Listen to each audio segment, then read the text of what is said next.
ছাত্রছাত্রীবৃন্দ এখানে উপস্থিত রয়েছে। আমাদের বর্তমান সরকারের প্রধানমন্ত্রীর নাম হচ্ছে জনাব তারেক রহমান। নাম শুনেছেন আপনারা? তারেক রহমান আপনাদেরকে অত্যন্ত ভালোবাসেন। প্রধানমন্ত্রী তারেক রহমান আপনাদের উজ্জ্বল ভবিষ্যৎ কামনা করেন। প্রধানমন্ত্রী তারেক রহমান আপনারা যাতে সুশিক্ষায় শিক্ষিত হয়ে ভালো মানুষ হিসেবে গড়ে উঠতে পারেন, সুনাগরিক হতে পারেন, ভালো শিক্ষায় শিক্ষিত হতে পারেন, সেই কারণে এই কর্মসূচি তিনি গ্রহণ করেছেন।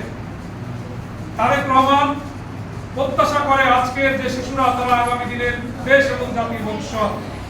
সেই কারণে এখানে যারা উপস্থিত রয়েছেন আপনারা সকলে প্রতিনিয়ত স্কুলে আসবেন।